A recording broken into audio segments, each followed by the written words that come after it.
le savez, dans l'entrepreneuriat, vous devez, de préférence, diversifier vos sources de revenus. Et on est souvent tenté de surfer un petit peu sur les tendances en termes d'investissement, les marchés qui, à un moment donné, pour X raisons, émergent ou sont mis en avant plus que de raison ou plus que d'habitude, du moins.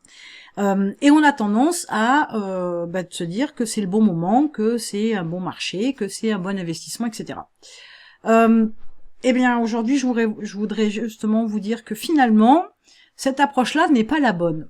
N'est pas la bonne, pourquoi ? Parce que lorsqu'on se lance dans un investissement, ou pourquoi pas la création d'une autre entreprise, dans une autre activité, et que on décide d'aller dans un domaine, sur un sujet qui, je vous dis, est dans l'air du temps, dans la tendance, eh bien, je vous dis, ne le faites pas si ça ne vous parle pas.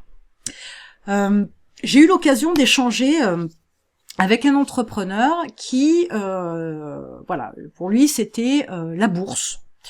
Donc, il a décidé de se lancer là-dedans, accompagner d'autres entrepreneurs, soit qui s'y mettaient, soit qui avaient déjà un pied dedans. Et il le dit clairement, c'est un sujet qui me parlait pas, c'est un domaine qui me parle pas, qu'il me parlait pas avant qu'il démarre, qui m'attirait pas plus que ça, mais j'entendais tout un tas d'informations d'entrepreneurs qui autour de moi boursicotaient ou avaient des démarches beaucoup plus sérieuses en termes d'investissement, avec des revenus non négligeables. Donc je m'y suis lancée. Résultat des courses, ça l'a pas fait pour tout un tas de raisons, mais on n'est pas là pour en débattre. Et il le dit clairement aujourd'hui. J'y suis allée parce qu'on m'en parlait autour de moi. Je me suis laissée convaincre, ce sont ses propres mots. Je me suis laissée convaincre et ça me parlait pas et ça me parle toujours pas. Donc le truc il est là, c'est que à vous lancer dans quelque chose d'autre, avoir une autre source de revenus, créer une autre entreprise, faire un autre type d'investissement, etc. Allez sur des sujets, sur des domaines, sur des activités qui vous plaisent à minima.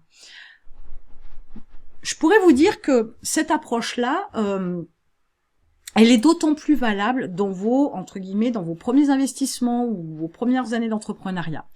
Par la suite, vous serez capable de créer une autre entreprise dans un domaine qui ne vous plaît pas, qui vous parle pas particulièrement, mais vous aurez les moyens financiers de mettre en place une équipe qui aura toutes les connaissances, toutes les compétences et toute la passion pour le sujet.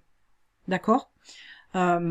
Lorsque vous êtes plus l'élément central de cette démarche, si vous vous lancez dans un domaine qui ne vous plaît pas, qui ne vous parle pas, avec lequel vous n'avez pas particulièrement d'acquaintance, d'attrait, vous risquez de passer à côté. Vous risquez de passer à côté de votre investissement parce que comme ça vous fait pas plus vibrer que ça, vous n'allez pas creuser le sujet, vous n'allez pas particulièrement faire des recherches pour en connaître davantage, vous n'allez pas vous former, etc. Donc vous serez sur un sujet, un domaine, etc. que vous survolerez. Sauf que quand on survole un sujet qu'on n'approfondit pas, on peut pas aller plus loin, on peut pas énormément avancer. Donc il y a de fortes chances que l'investissement vous passiez à côté. J'ai eu une autre, parce que du coup j'ai saisi l'opportunité de cette approche-là pour en discuter avec d'autres de mes clients.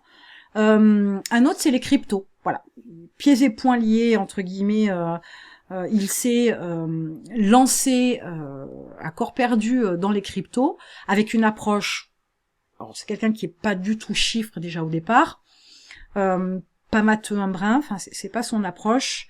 Il y est allé parce que c'est dans l'air du temps. Voilà, l'approche Bitcoin, voilà, l'a fait rêver, donc avec ses hauts et ses bas, mais surtout ses hauts. Et il pense que effectivement, il pensait du moins que les cryptos, c'était là où il fallait investir. Voilà, il s'embête pas, il achète.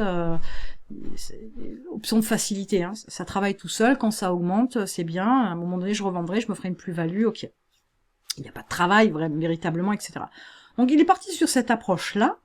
Il en a perdu sa chemise, hein, très clairement. Pourquoi? Parce qu'une fois de plus, il l'a survolé et il admet lui-même. J'y suis allé parce que c'était dans l'air du temps, parce que ça fait un moment qu'on parle des cryptos et que finalement, bah, puisque c'est encore là, ben c'est que ça va perdurer. J'y crois, donc j'y vais. Et puis en plus, accessoirement, voilà, j'ai qu'à acheter de la crypto, je la laisse monter, de temps en temps, je revends pour me faire une plus-value. Ça me demande pas de gestion, ça ne me demande pas d'employer quoi que ce soit, ça, voilà. Mais il dit aussi, j'y suis allé, maintenant avec le recul, il l'a vu, j'y suis allé parce que voilà, il y avait des discussions, il y avait eu quelques recherches, quelques lectures sur le sujet. C'était selon lui une approche qui effectivement pouvait être intéressante en termes d'investissement. Aujourd'hui, donc, il en est revenu. Alors, je ne dis pas que c'est pas bon les cryptos. Je ne dis pas ça, ni la bourse. Je dis simplement que ça lui parlait pas. Il est parti parce que c'était voilà tendance, machin. Et pourquoi pas. Sauf qu'un investissement ou la création une autre source de revenus ne se fait pas au départ, surtout ne se fait pas parce que c'est dans l'air du temps, parce que c'est tendance. Il faut que vous ayez un minimum d'implication, et l'implication se fera parce que le produit vous parle, parce que le marché vous parle, parce que la prestation vous parle. Si ça ne vous parle pas, n'y allez pas. N'allez pas contre votre nature. Alors, vous savez que j'aime bien les parallèles, etc., les images. C'est un peu comme une relation amoureuse. Ça, c'est un truc qui parle à tout le monde. Se forcer à être quelqu'un que vous n'êtes pas, pour être aimé de l'autre, pour être apprécié de l'autre, ça ne dure qu'un temps. Et quelque part, si vous partez sur cette approche-là dans la relation, c'est voué à l'échec. Vous n'êtes pas vous-même, et à un moment donné, ça vous pèsera. Ben, pour les investissements, c'est exactement la même chose. Si ça vous parle pas, si ça vous fait pas vibrer, si vous n'êtes pas sur une approche complètement naturelle et passionnée dans une certaine limite, si ça vous fait pas vibrer le sujet, n'y allez pas. Il y a pas de mal à ça. Il y a tout un tas de business sur lequel vous pouvez aller. Il y a tout un tas d'opportunités que vous pouvez saisir pour générer diverses sources de revenus. Mais si ça vous parle pas, ou si vous n'avez pas donc les moyens d'avoir des gens pour vous permettre de vous développer dans un domaine qui ne vous parle pas, n'y allez pas. Surtout n'y allez pas. Au moins ça devrait vous faire réfléchir. Je vais faire une petite parenthèse quand même, une petite précision. N'allez pas chercher une deuxième source de revenus qui va vous demander du travail si vous n'êtes pas capable de développer et à défaut à minima de stabiliser sur un bon niveau l'entreprise que vous avez là en main aujourd'hui. Développer, améliorer, etc. Une première entreprise et après vous pourrez vous pencher sur autre chose. Souvent avoir deux activités, c'est comme courir deux lièvres à la fois, on n'en attrape aucun, on fait pas les choses bien. Et on se sent très vite débordé, très vite épuisé, tendu, etc. Et quand il y en a une qui pique un peu du nez, voilà, ça génère trop de stress et ça fait forcément utiliser du temps qu'on a besoin pour l'autre activité, pour la première qui décline, et on délaisse la deuxième et on finit par tout perdre. Donc, je ferme la parenthèse. Cela dit, allez voir en description, il y a tout un tas d'informations, d'outils, de freebies, de programmes, de ressources qui peuvent vous être utiles. Il y aura forcément quelque chose pour vous.